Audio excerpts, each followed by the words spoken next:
ये साक्षी का समय है। मैं आप लोगों से विनती करती हूँ कि जो भी यहाँ पर आके साक्षी बोलेंगे, उनके साक्षी के द्वारा मैं जैसे मैंने सुना था जब भी मैं आशीषित हुई, उसी तरीके से मैं आपको परफेक्टली बता सकती हूँ कि ये साक्षी के द्वारा आपके जीवन में भी काम होगा। मैं रोशनी से विनती करती हूँ कि एक बाइबल स्कूल की साक्षी है और एक कार्मेल की साक्षी है जो मैं आप लोगों से शेअर करना चाहती हूँ। माझं नाव रोशनी इंगोले आहे. मी रेबोत बायबल स्कूलची स्टुडंट आहे.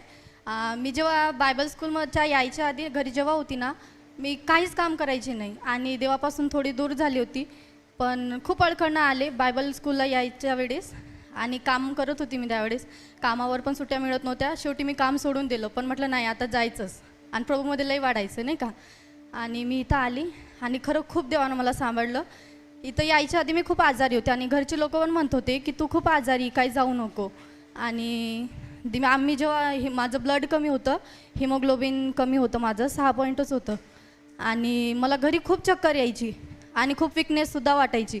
पण जेव्हापासून मी इथं आले ना बायबल स्कूलला, मला थोडीसुद्धा विकनेस जाणवत नाही. कामसुद्धा व्यवस्थित करते आणि सेशनसुद्धा व्यवस्थित ऐकते. म्हणून मी सगळं माझं साक्षीचा गौरव देवाला देते. आणखी माझी कर्मेलची साक्षी आहे. कर्मेलमध्ये जेव्हा मी होती ना, तेव्हा कर्मेलचा 2रा का 3रा दिवस होता आणि पास्टर बोलले होते की आज तुम्ही मी त्यावेळेस खूप पवित्र आत्म्याने भरली होती नाही का, आणि देवासाठी खूप काम करायचं असं एकच इच्छा होती मनात नाही का.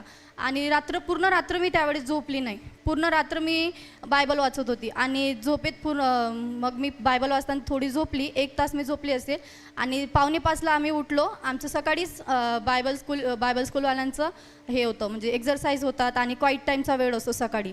तर जशी मी 4:45ला उठली ना, पहिला माझा डोळा उघडला मला खिडकीतून एवढा चक्क प्रकाश दिसला ना की खूप, म्हणजे मला वाटलं की मी लेट झाली की काय, किंवा उशिरा उठली की काय. पण तो देवाचा एक दर्शन दाखवलं देवानं, म्हणून सगळा गौरव देवाला देते. आणि खूप अद्भुतरित्या देव आम्हाला चालवत आहे. बायबल स्कूलमध्ये ज्या गोष्टी आम्हाला माहिती नव्हत्या त्या सगळ्या गोष्टी आम्हाला शिकवत आहे. आणि खूप सारे वेगवेगळे पास्टर येतात आणि वेगवेगळा विषय ते आम्हाला शिकवतात. आणि ताईंनी पण त्या दिवशी शिकवलं होतं आम्हाला ओळंब्याविषयी आम्हाला काहीच माहिती नव्हतं, दैवी ओळंबा म्हणजे काय असतो. पण ताईंनी खूप अद्भुतरित्या आम्हाला शिकवलं आणि देवाला धन्यवाद देतो. आपका नाम? उषा मडावी. ताई का नाम उषा है. यहाँ पर कितने साल से आते हो? 9 मंथ्स. यहाँ पर सिर्फ 9 महीने से आते हैं. हालेलुया. हमारे चर्च से जुड़े हैं मगर प्रभु में बहुत दिन से, काफ़ी दिन से है. और जब से ये प्रभु में है, इनके फैमिली में एक रूल था, इनके मम्मी पापा ने बनाया कि 4 बजे आपकी पर्सनल प्रेयर टाइम होनी चाहिए और 5 से 6 परिवार की प्रार्थना होनी चाहिए. तो वही वो फॉलो करते थे. ये हमारे सेल ग्रुप के हैं और काफ़ी इन्होंने बच्चों में बहुत काम किया है. ये स्कूल टीचर है और हम देखते हैं कि वो कहीं पर भी चुप नहीं बैठते. कार्मेल में भी आए तो वो छोटे छोटे बच्चों को, अपने ट्यूशन के बच्चों को लेके आए थे, ताकि वो चाहते हैं मैं एक भी अवसर नहीं छोड़ूंगी. अगर अवसर छोड़ दूंगी तो बहुत बड़ा मिस हो जाएगा. वो प्रभु के काम के लिए बहुत दिल लगाते हैं.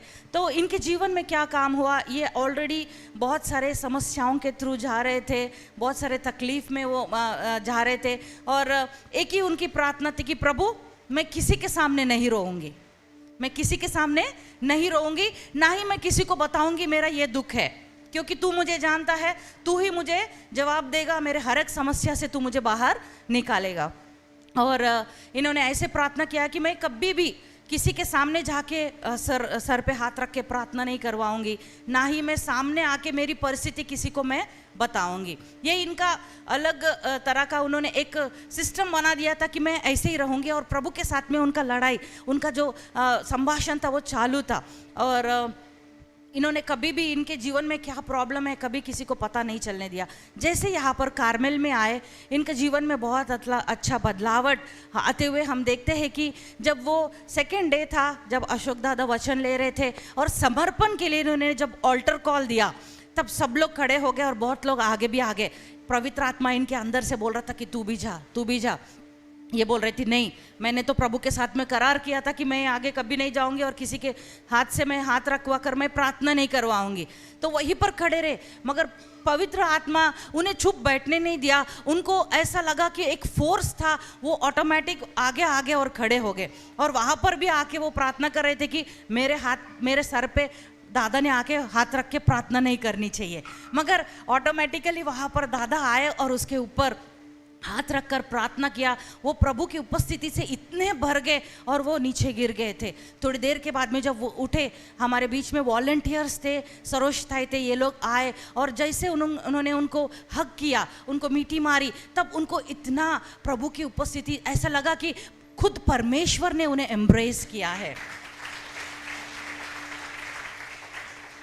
और इसके बाद में जब वो बहुत ही शांति उन्होंने महसूस किया और जाकर वो घर पे चले गए, तो उन्हें वो कार्मेल के 4 दिन जितने रात थे, वो एक दिन भी सो नहीं पाए।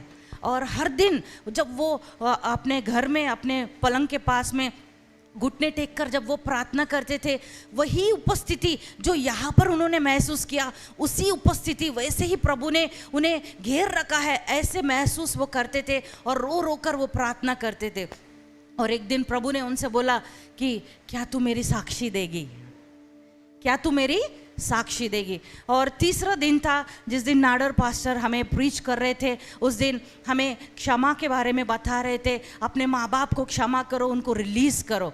तो वो टाइम पर भी ताई कड़क थी, नहीं आई एम टफ, मैं नहीं जाऊँगी, मैंने आगे जाके प्रार्थना करवाऊँगी। और वहीं पर वो खड़े थे, मगर प्रभु की आत्मा, प्रभु के प्रियजनों के द्वारा उनसे बात किया। और वहाँ पर देखते हैं कि उनको भी उनके पेरेंट्स के साथ में थोड़ी बहुत नाराज़गी थी कि उनके वजह से मेरी ज़िंदगी ऐसा है, और वो नाराज़गी वो क्षमा नहीं कर पा रहे थे। मगर वहाँ पर प्रभु के वचन के द्वारा, प्रभु के दास के द्वारा प्रभु ने इनके जीवन में काम किया और उसी समय उन्होंने उनके पेरेंट्स को माफ़ किया और उन्होंने वो शांति को पा लिया।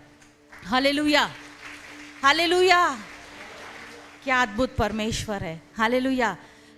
हम हमारे स्टैंडर्ड्स बना लेते हैं, मगर परमेश्वर अद्भुत रीति से काम करता है।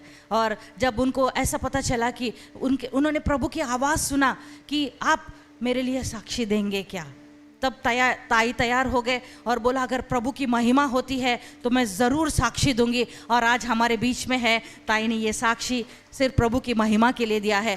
आई होप आप लोग भी ब्लेस हुए हैं इस साक्षी के द्वारा।